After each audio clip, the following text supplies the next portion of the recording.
Okay, so hi.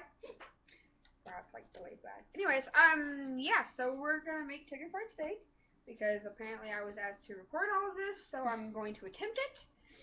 Let's hope it works. This is my friend Beth. I stole her kitchen. So yeah. You need an egg. You need garlic powder. You need Lowry seasoning salt, onion powder, and minced garlic. Over on the stove, I have a skillet. It's got oil in it, enough oil for the meat to float. You want it to float, not stick. I've also got potatoes going. You can do whatever side you want. That's what we're having, so yay. You also need flour and milk, which I will get in a little bit. This video could get very nasty, very loud, so yeah, bear with us. Okay, you also need 2 pans. You need a pan to dunk in, because you're going to have to submerge everything. So I advise something deep. This happens to be all we have, so this is what we're using. Okay, so you put flour in one of the pans. The amount of flour depends on how many steaks you're doing. We're doing like 6, so I might have to add a little more later. Season it to your taste, however much you like. Doesn't matter. I don't do exact measurements. Sorry.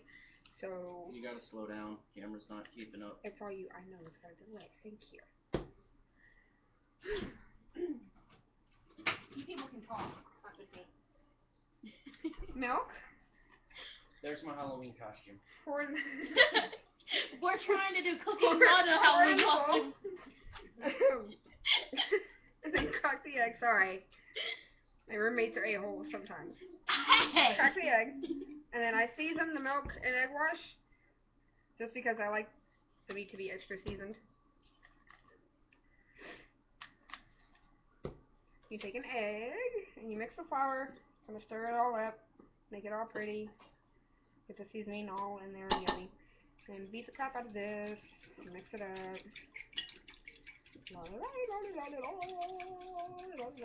Okay. And then open your chicken fried steak. I use cube steaks. See, aren't they pretty? Very tasty.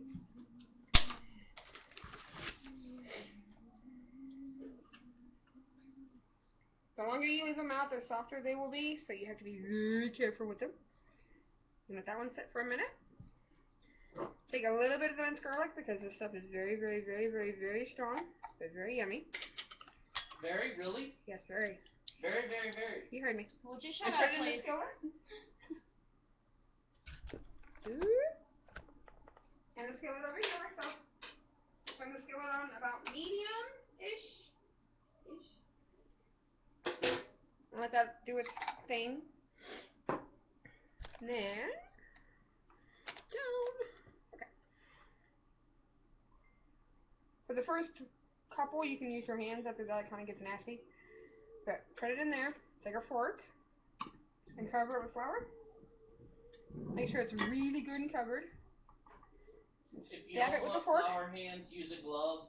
And put it back in the wash. I double bread all of the meat, and it makes a nice, good, crunchy coating on the outside. And the skin is like always the best part.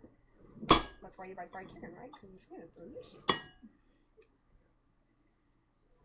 And then you put it in the skillet.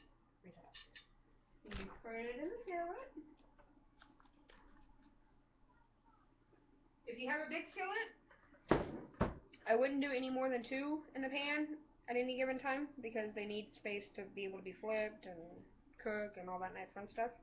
So just keep doing that with all of them and let them cook. And be sure they're nice and good and golden brown on them, the sides, before you flip them.